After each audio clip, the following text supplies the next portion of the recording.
Hello dear students, आज मैं आपके सामने ट्वेल्थ क्लास का एक प्रैक्टिस पेपर जो है संस्कृत का वो लेकर आया हूँ। और ये आपका टर्म फर्स्ट का जो एग्ज़ाम होने वाला है उसके लिए काफ़ी आपकी हेल्प करेगा, क्योंकि आपको इससे आइडिया हो जाएगा कि आपके पेपर में किस प्रकार से क्वेश्चन आएंगे, क्या क्या पैटर्न रहेगा। ठीक है, देखिए आपका जो पेपर है वो 40 मार्क्स का है और 1.5 आवर का है। तो उसमें क्या क्या कैसे कैसे क्वेश्चन आएंगे इस पेपर के थ्रू आप आइडिया ले सकते हैं। इस पेपर में जितने सब क्वेश्चन है इसके आंसर भी मैं बता रहा हूँ, और जो भी आपने रूल्स वगैरह पढ़े होंगे, जो भी आपके पास मटेरियल होगा तो उससे आपने प्रैक्टिस की होगी, तो उसके बेस पर आप इसके आंसर करें। ठीक है, बुक्स से जो भी आपके चैप्टर्स आ रहे हैं उसमें करें, उसकी ग्रामर अच्छे से करें, बहुत ही अच्छा आप स्कोर कर पाएंगे।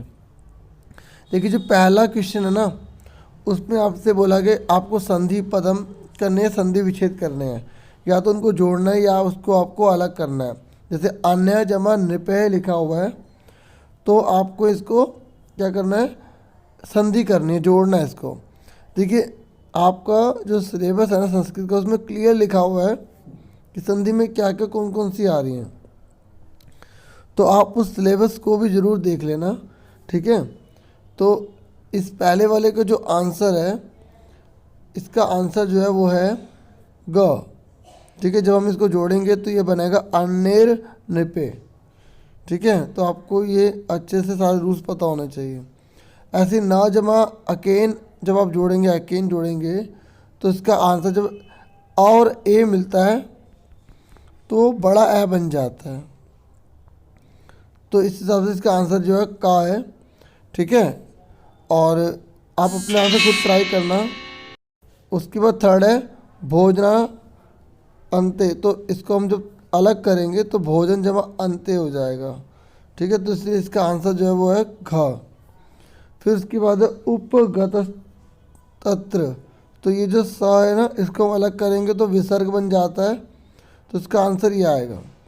और देखिए इसमें लिखा भी है कि टोटल जो है इसमें 6 क्वेश्चन है। ठीक है, मतलब जितने भी हैं आपको 6 क्वेश्चन करने हैं केवल इसमें से। ठीक है, तो पहले में जैसे आपके टोटल 7 है ना, आप एक छोड़ सकते हो जिसमें आपको कन्फ्यूज़न है। ठीक है, तो चौथे का जो आंसर है वो है आपका का। उसके बाद जो है पांचवा, इसको जो हम जोड़ेंगे तो जब विसर्ग को जोड़ा जाएगा, ठीक है, तो इसका आंसर जो है वो हो जाएगा शब्दस में। ठीक है, नहीं इसमें आंसर जो है खा आएगा, इसका ओ बन जाता है। ठीक है, यहाँ पर ओ बन जाएगा, इसका आंसर खा है। उसके बाद यह खलवस्य, तो इसका हो जाएगा खलु जमा अस्य, को अब बन जाता है जब छोटा ऊ होता है। ठीक है, तो इसलिए इसका आंसर जो है छठे वाले का जो है वो ग है। उसके बाद पुत्रार्थे है, तो पुत्र जमा अर्थे हो जाएगा, इसका आंसर हो जाएगा ख। उसके बाद सन्यासीनो अक्तम है, तो ओ बन जाता है। ठीक है, वो कब बनता है ओ, जब ऊ होता है। ठीक है, जब छोटा ऊ होता है तो ओ बन जाता है, तो इसका आंसर ग है। तो उसके बाद नेक्स्ट है, आपको केवल 5 करने हैं, इसमें आपको समस्त पद विग्रह वाक्य करने हैं। मतलब आपको यहाँ पे समास है उसको आपको अलग करना है, अगर अलग है तो उसको जोड़ना है। तो देखो जब स लग जाता है तो उसको हम जब अलग करते हैं तो स की जगह क्या लगता है, सहितम लगता है। तो इसका मतलब इसका आंसर क्या है, क्रोधेन सहितम। ठीक है, ये स आपको ना इसमें याद करना पड़ेगा, ये अव्ययभाव समास है। अब जब चा लग जाता है तो वो कौन सा होता है, द्वंद्व होता है। तो द्वंद्व को जब हम जोड़ते हैं तो उसका जो आंसर है वो क्या हो जाएगा, इसका आंसर जो है वो गा हो जाएगा ये। ठीक है, और उसके बाद आपको बुक मिली होगी ना ग्रामर की, उसमें आप देख लेना कौन कौन से हैं। तो उससे इसलिए मैं पेपर लिया कि जैसे कुछ बच्चे अगर प्रैक्टिस कर रहे हैं तो उस पेपर से देख के अपने पता लगा सकते हैं कि कितने मार्क्स बन रहे हैं। ठीक है, तो उसके बाद जो है हमारा ये देखो, जब अनवद्यानी लिखा है तो इसको हम न के रूप में लगाते हैं। ठीक है, न न न लग जाएगा और ये क्या हो जाएगा, ये अवध्यानी हो जाएगा। उसके बाद यहाँ पर नेक्स्ट है, यहाँ पर मितम भाषंते ये तेषाम, तो यहाँ मितम को हमें अलग करना है, मितम का, तो इसका और भाषंते लिखा हुआ है, तो क्योंकि यहाँ पे ऑप्शन में यहाँ पे इसका भी लिखा हुआ है ना भाषा का भाषिणाम, तो इसका आंसर जो है वो मित भाषिणाम हो जाएगा। उसके बाद एकस्मिन शरीरे संक्षिप्ता, तो यहाँ पे एक आ गया, ठीक है। तो इसको जब हम जोड़ेंगे द्विगु को, तो इसका आंसर जो है वो बन जाएगा एक शरीर संक्षिप्ता, गा बन जाएगा इसका।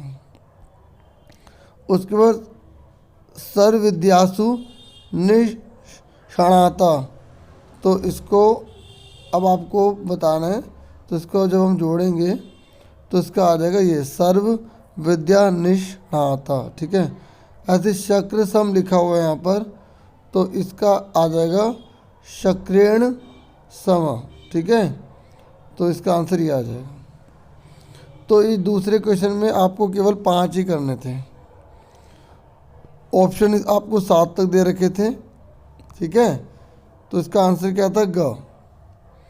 उसके बाद नेक्स्ट है, यहाँ पर आपको बोला गया है कि अधोलिखित वाक्येषु रेखांकित पदानाम समुचित संयोजित विभाजित व प्रकृति प्रत्यय, तो ये प्रत्यय हैं। आपको जो प्रत्यय बोला गया उसके अकॉर्डिंग आपको पीछे वाला जो है अलग करना है, जोड़ना है। तो बलवान लिखा है तो आपको पुल्लिंग स्त्रीलिंग और नपुंसकलिंग पता होना चाहिए। तो देखो मैंने क्लास 10th का भी पेपर बनाया, उसमें मैंने बहुत डीपली ये सब समझाया। देखो आपकी सारी ग्रामर वही वाली है, ठीक है, जो क्लास 10th की है, बस थोड़ा बहुत आपको ज़्यादा है, ठीक है। तो आप एक बार क्लास 10th का भी देखिए, मैंने उसमें बहुत डीपली समझाया, ठीक है। तो डिस्क्रिप्शन में क्लास 10th का भी दे दूंगा पेपर का, उसमें मैंने एक्स्ट्रा पेजेस भी दिखाए हैं, तो आप वो देख लें, आपके लिए यूज़फुल रहेगा, ठीक है। तो अब आपको बलवान का बताना है, तो इसका जो आंसर है वो हो जाएगा बल जमा मुतूब, क्योंकि ये वाहन होता है ना मुतूब के लिए होता है, ठीक है। और अगर स्त्रीलिंग होता तो बलवती हो जाता, और नपुंसक हो तो बलवत हो जाता, इस तरीके से। आप देखो पुत्रवती लिखा ना वती, तो ये किसका हुआ, मुतूब का हुआ, ठीक है, समझ में आ रहा है। उसके बाद जो है, अच्छा उसके बाद जो है, अच्छा एक बात और, यहाँ पे इड़ीप लिखा है ना, इड़ीप में बड़ी की मात्रा आती है, तो ये भी इसका ठीक है। देखो यहाँ पे पुत्रवत लिखा है ना, तो यहाँ पे बड़ी की मात्रा तो लगी है, ये भी स्त्रीलिंग बनाने के काम आता है ये, तो हम फिर इसको ही लेंगे, ठीक है। इसके ज़्यादा इसके लिए, क्योंकि स्त्रीलिंग के लिए इड़ीप का भी प्रयोग किया जाता है, बड़ी की मात्रा लगती है, ठीक है। तो इसलिए मैं इसका आंसर जो है खा बताता हूँ आपको। उसके बाद देखो ये टाप है ना, ये भी स्त्रीलिंग के लिए होता है, इसमें आकर अंडा लगाना पड़ता है बस, ठीक है। तो इसका आकर अंडा जब आप लगाएंगे तो इसका आंसर आपका आ जाएगा ग, ठीक है, व्यवस्थिता। उसके बाद अप्रभुत्वम लिखा हुआ है, तो जो त्वम होता है ना, इसको अलग करते तो लगाना पड़ता है खाली, ठीक है। तो इसका आंसर गा आ जाएगा। उसके इड़ीप में आपको ई की मात्रा लगानी पड़ती है, मैंने अभी आपको बताया था इड़ीप में। तो अब आप देखो इसमें ई की मात्रा किस में लगी हुई है, इसमें ये लगी हुई है, तो ये आंसर आ जाएगा। उसके बाद नयन लगा हुआ है, तो नयन में तो ये जो आना ना, ये इस तरीके से आप देख रहे हो, तो ये जो क्षत्रिय के लिए होता है, किसके लिए होता है, क्षत्रिय के लिए, ये देख रहे हैं। तो क्षत्रिय का आपका क्या करना, नी जमा क्षत्रिय। देखो आप में बहुत ज़्यादा ग्रामर का है, तो आप जो है ना जो 10वीं का वो पेपर आपके लिए पूरा सफिशिएंट नहीं होगा, क्योंकि उनके में सिर्फ मुतूब आ रहा है और 1-2 और आ रहे हैं, ठीक है, आप में ज़्यादा है, ठीक है। आप अपनी तैयारी उसके भरोसे मत रहना, अपना और अच्छे से कर लेना, इस पेपर से आइडिया ले लेना कौन कौन से आ रहे हैं। जो ये आ रहे हैं ना, यही वाले सेम आएंगे आपके पेपर में, और इससे बाहर नहीं आएगा कुछ, ठीक है, बस क्वेश्चन चेंज होंगे। तो अपना जो आपकी ग्रामर की बुक है उससे आप पढ़ लेना। जैसे कि मुतूब है ना, अब इसको देखो जोड़ेंगे तो अब देखना पड़ेगा कि ये स्त्रीलिंग के लिए पुल्लिंग के लिए, तो उसके अनुसार आपको बताना पड़ेगा। वैसे भी यहाँ पर मान वगैरह देने रखा है, तो उसको जोड़ेंगे तो शुद्धि मति आ जाएगा, ठीक है। इसका आंसर गा आ जाएगा। देखो मैंने बताया था ना, इस तरीके से हो जाता है। इसलिए अब चौथे पर आ जाइए। जो चौथा क्वेश्चन है, चौथे में आपको बोला गया है समुचित उपपद विभक्ति रूपम, आपको विभक्ति इसमें भरनी है, ठीक है। तो इसके लिए आपको विभक्ति अच्छे से होनी चाहिए। मैं केवल इसका आंसर आपको बता रहा हूँ। तो इसका पहले वाले का जो आंसर है वो का है, ठीक है। और जो गा है इसका आंसर जो है, मतलब जो जो उसके बाद ये स्वाध्यायन है ना, स्वाध्यायन वाला, एक मिनट, ये जो सेकंड है, ठीक है, सेकंड वाले का जो आंसर है वो आपका गा है, ये वाला। ठीक है, मैं दोबारा बता देता हूँ, जो पहले वाला है उसका आंसर शक्रेण है, और जो दूसरे वाला है उसका जो आंसर है वो गा है। और जो तीसरा है ना, समीपम अगत्य द्वारिक वाच, तो इसका जो आंसर है दीपस्य है। आपको देखना पड़ेगा कि सेंटेंस के अंदर कौन सी विभक्ति आ रही है, प्रथम विभक्ति, सेकंड विभक्ति। हालांकि मैंने क्लास 6 के लिए ऐसी वीडियो बना रखी है, ठीक है, वर्कशीट बनाई थी एक उसमें, लेकिन आप अपने बुक से कर लेना। अगर किसी को देखनी होगी तो मुझे बोल देना, मैं आपको फिर वो भेज दूंगा, लेकिन वो काफ़ी लाइट है, हल्की है मतलब, ठीक है, आपके लेवल की कमी है, वो दीपस्य हो जाएगा, बेस है ना उसमें। उसके बाद चौथा है, चौथे का जो आंसर है यहाँ पर पुत्राय आएगा, ठीक है।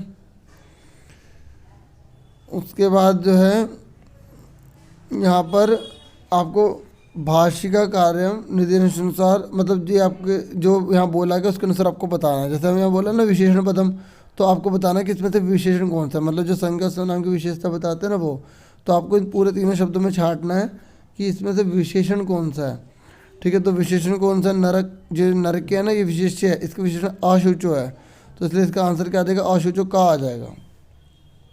देखो जिसकी विशेषता बताई जाती है ना उसको विशेष्य कहते हैं। तो अब इसमें पूछे विशेष्य कौन है, जैसे मैं बोल रहा हूँ आप बहुत इंटेलिजेंट हो, तो आपकी विशेषता बता रहा हूँ ना मैं, तो आप विशेष्य कहलाएंगे। तो ऐसे इसमें छाटिए कि किसकी विशेषता बताई जा रही है इसमें, क्योंकि यहाँ विशेष्य पद पूछा है, ठीक है। तो इसका आंसर जो है वो है गे वेद, तो इसकी विशेषता बताई जा रही है, ठीक है। बता रहे ना 5 है, ठीक है, पंचम, तो ये गे वेद हो गया इस तरीके से ये। उसके बाद थर्ड है, थर्ड में जो है ना ये प्रिय कैसा है, अच्छा यहाँ बोला है सज्जन का विलोम शब्द बताना है, तो सज्जन का विलोम शब्द क्या होता है, दुष्ट होता है, ये तो आसानी था। उसके बाद ये कह रहा है कि यहाँ पर आपको बताना है कि कल्याणार्थम इत्यर्थे किम पदम प्रयुक्तम, तो ये अत्र कल्याणार्थम इत्यर्थ, ये कल्याणार्थम का इनमें से कौन सा वर्ड यूज़ किया गया कल्याणार्थम के लिए, यहाँ पे कल्याणार्थम का कौन सा वर्ड यूज़ किया गया, एक तरह से सेम मीनिंग पूछ रहा है। तो यहाँ पर है भूत्यर्थम, ठीक है, ये इसका आंसर है चौथे का। उसके बाद जो पांचवा है यहाँ बोला गया है आपसे कर्ता पद कौन सा है, कर्ता जो होता है ना बच्चों वो शुरू वाला होता है, ठीक है, और या जिसके बारे में हम बात कर रहे होते हैं, ठीक है। तो पांचवे का जो है सत्यम कथे करस्वम, तो अत कथ्य, कथ्य इति क्रियापद से कृत कर्तृपदम किम, तो कर्ता पद वैसे तो शुरू में होता है, लेकिन जैसे अहम होता है ना मैं, है ना, तो हम जो शुरू में यूज़ किए जाते हैं, तो उसको देखना है कि किसके लिए बोल रहा है, तो यहाँ पे त्वम है, तो त्वम जो है ना वो कर्तृपद है यहाँ पर, जैसे 10th क्लास में होता है ना उसके अनुसार नहीं दिया, काफ़ी जिसको डीपली थोड़ा सा दिया है, तो आपको कर्तृपद लगाना, कर्ता कारक कौन सा, तो यहाँ त्वम यूज़ किया गया है, ठीक है। तो कथय का पूछा ना, कथय, ये जो कथय है ये किसके लिए यूज़ हो रहा है, तो त्वम के लिए, तो इसका आंसर जो है वो गा है। फिर उसके बाद छठा पूछा गया है कि यहाँ पर क्रिया बताने, तो क्रिया मतलब काम होता है, तो क्रिया हमेशा ज़्यादा लास्ट में होती है, तो वहाम, ठीक है, ये इसका आंसर है, इसका आंसर हो गया ख। अब उसके दोबारा से पूछ ले विशेष्य पदम कौन सा है, तो जो विशेष्य पदम पूछा है ना यहाँ पर, तो वो है यहाँ पर राज्यम, ठीक है, तो यहाँ आ गया ग, ठीक है, राज्य की विशेषता बता रहे तो ग आ जाएगा राज्यम। और देखिए ये हमने करा ना पांचवा, पांचवे में आपको केवल षटकम 6 क्वेश्चन करने हैं। उसके बाद नेक्स्ट है छठा क्वेश्चन, अब आप देखिए 6 क्वेश्चन है।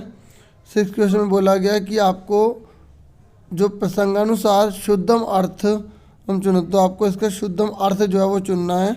तो चारों में से इसका कौन सा शुद्धम अर्थ है, तो इसका है निंदाम, ठीक है। और इत्राणी का जो है शुद्ध है अन्यानी, और अरि का जो है अरि का जो है शुद्ध अर्थ शत्रु है, ठीक है। अरि मतलब दुश्मन, शुद्ध मतलब शत्रु मतलब दुश्मन। और तुष्णीम का आपको बताना है, तो जो तुष्णीम इसका है आंसर मौनम, ठीक है। और जो निमेश मात्रेण है तो क्षण मात्रेण, ठीक है, ये आंसर है। उसके बाद आपका है यहाँ पर आपको जो 3 ही करने हैं, और समुचित रचना कवि व अभिधानम चुनित, तो आपको वही आपको बताना है कि ये जो बुद्ध ये आपके चैप्टर से ही है। तो बुद्ध चरितम जो है अस्य रचना है लेखक का, तो इसके रचनाकार कौन है? जो बुद्ध चरितम किसने लिखी है? तो इसको लिखी है अश्वघोष ने लिखी है। ऐसे ही भाषा के यहाँ पर लेखक की रचना किसने करी है? भाषा की रचना किसने करी है? तो ये रचना करी है प्रति मानाटकम ने करी है। ऐसे ही आपको ये बताना है कि इस पाठ के जो है वो रचयिता कौन है, तो आपको इससे आइडिया हो जाएगा ना कि कौन कौन से क्या क्या करना है आपको। तो प्रजानूर अंजुको निपा यह है कालिदास जी ने लिखा है। ऐसे ही आपसे अंबिका दत्त व्यास जो है जैसे लिखा से रचना का, तो इसका जो आंसर है वो है ये शिवराज विजयम। ठीक है, ये उसके बाद बोला गया है कि महाकाव्य गद्य काव्य चंपू काव्य से च विधानाम समुचितम वैशिष्ट्य चुनित। तो आपको जो समुचित जो वैशिष्ट्य है वो आपको चुनना है। जैसे आख्या ई का यहाँ पर दे रखा है, तो कस्य भेद होती, तो आपको बताना कि ये आख्यायिका क्या है, ये क्या कहलाता है? नाट्य से कहलाता है, चंपू काव्य से कहलाता है, पद्य से कहलाता है, या गद्य काव्य से कहलाता है? तो इसका जो आंसर है वो है गद्य काव्य से। ऐसे ये बोला है गद्य पद्य मयम जो है वो काव्यम भवती, वो कौन सा होता है? तो ये होता है चंपू काव्यम। ऐसे ही आपसे बोला पद्य काव्य से, तो इसका है ज्ञेयता। उसके बाद बोला महाकाव्यम, तो महाकाव्यम जो है इसका है आंसर आपका पद्य काव्य से। ठीक है, और 9 जो क्वेश्चन है यहाँ बोला गया कि आपको 4 ही करने हैं, और ये नाटक के बेस पर जो है आपसे लास्ट ही है ना। और वैशिष्ट्य हम चुने, तो आपको वही चुनना है कि जो नाटस्य है।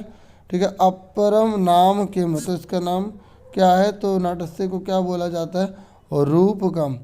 उसके बाद अभिनस्य प्रधानस्य कुत्र भवती, तो इसका जो आंसर है वो है नाटय।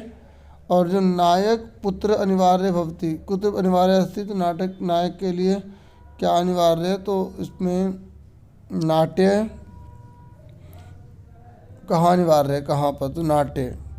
उसके बाद नेक्स्ट है फोर्थ, तो फोर्थ में है इसका मंचालन से सूत्रधार है इसका। ठीक है, और उसके बाद यह है हास्योत्पादक पात्रम कथित, तो किसको कहा जाता है? हास्योत्पादकम पत्र, तो विदूषक को। तो इस तरीके से पूरा हो गया, और इसमें सबको 4 करने थे। और thank you for watching. Video को लाइक शेयर सब्सक्राइब जरूर कीजिए। Thank you. Take care self dear students, all the best for your future papers.